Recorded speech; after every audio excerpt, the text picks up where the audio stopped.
Hello, this is Angela with Parker's Permaculture. I am testing out a new microphone today, so we will see how this does. I'm hoping to kind of up my tech here over the next several weeks and improve the quality of my videos for you all.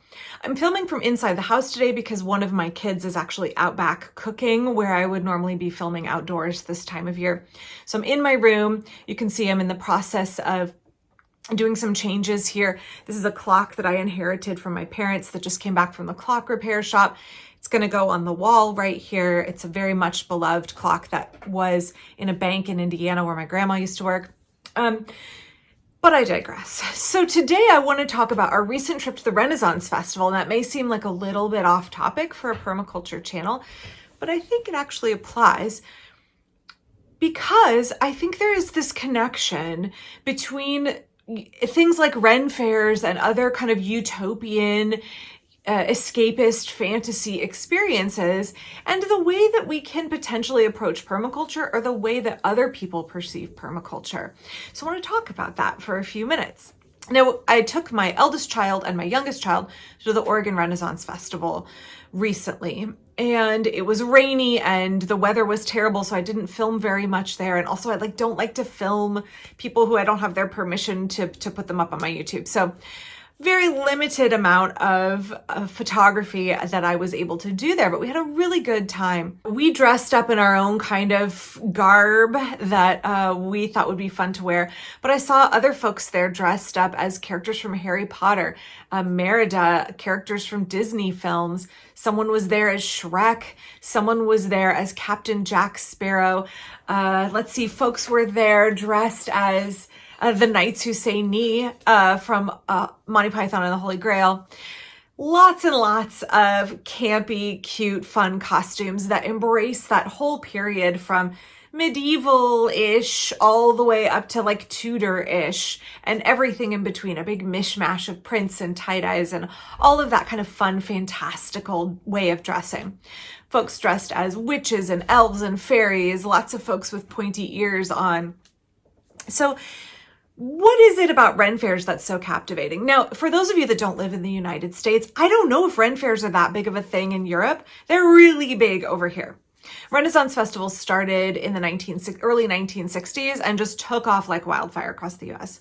My first memory of going to a Renaissance festival, I think I was 6 or 7 years old, and we lived in Tucson, Arizona. And I have loved them ever since. I got a little flower crown of dried flowers, and I kept it my whole childhood, all the way until I graduated from high school. Many of us love and long for a simpler time, a time where those lovely romanticized parts of our past, the food, the music, the culture, the entertainment, the dressing up, everything within walking distance, our food, our entertainment, our purchases are all together in a little village setting. That's what you get at a Renaissance festival. There is all kinds of traditional foods that are served at Ren festivals, meat pies and turkey legs and things like that. Some folks have, like butter beer. There's always an ale and mead tent. And these kinds of traditional, like Punch and Judy puppet shows, sword swallowers, some kind of fool, jestery type shows, storytelling, lots of very bawdy themes going on.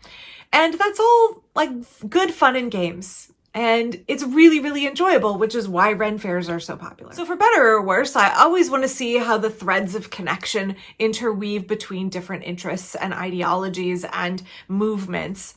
And I found myself saying, like, the folks at this Ren Fair, of course there's an overlap with folks at Ren Fairs and like SCA, Society for Creative Anachronism, reenactors, history bounders. If you have watched my video on history bounding, you know that I love to sew my own clothes and dress in a way that has kind of an homage to times gone by.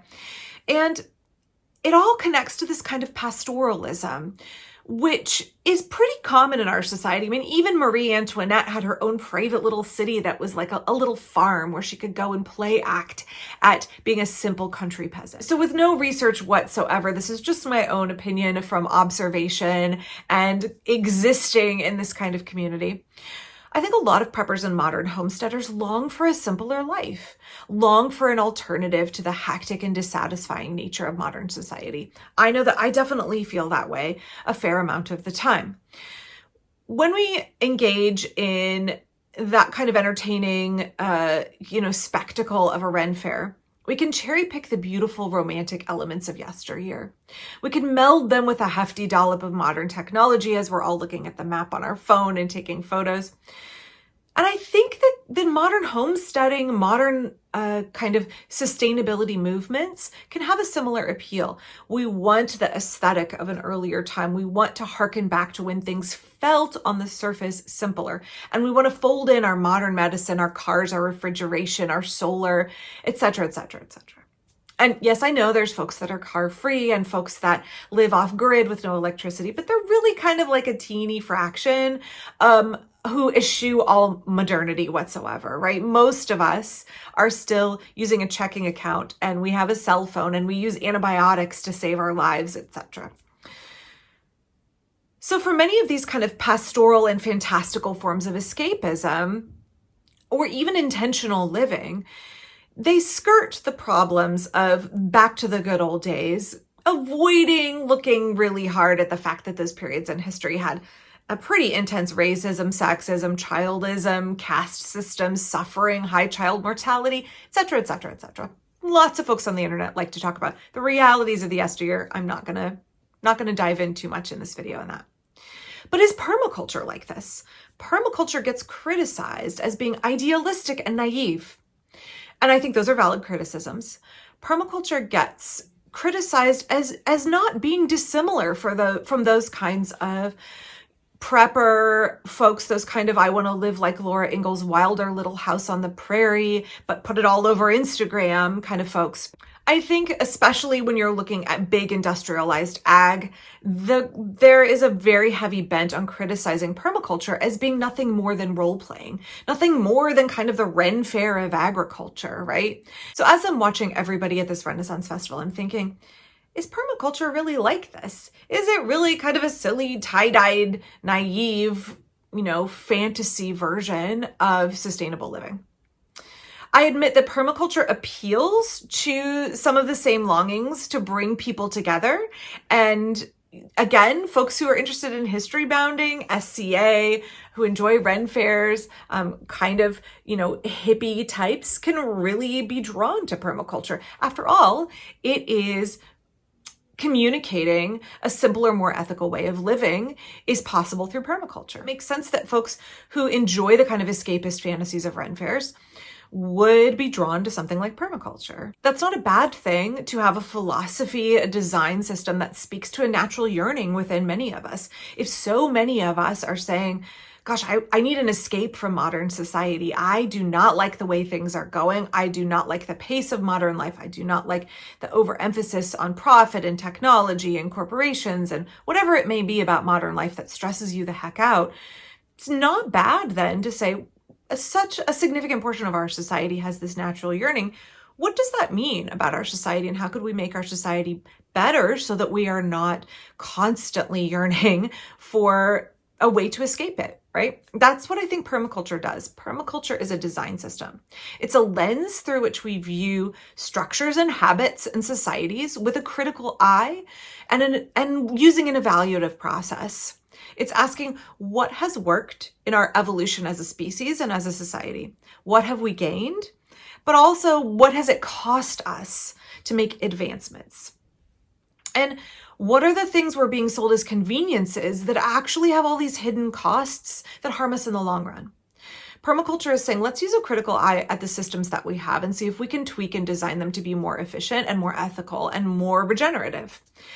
And I think there's nothing wrong with wanting to engage in a little or, like a lot of escapism. I love me a good Ren Fair as much as the next nerd, right? But permaculture differs from these kinds of, like Dagahir sword fighting, Viking reenactment, history bounding in your wardrobe. It differs from all those things in that it actually seeks to create a just and abundant world that is a place that we don't need to escape from. And I think that's the key difference here, is that while our desire to want to escape to a simpler and purer time where we have connection with other people and delicious food and entertainment and time to relax and enjoy life, while all of that is well and good, permaculture says, actually, why don't we just remake society so all of those things are possible in our daily life? That is a heavy lift, y'all, right? Tearing down society and remaking it in a way that is sustainable is a massive lift.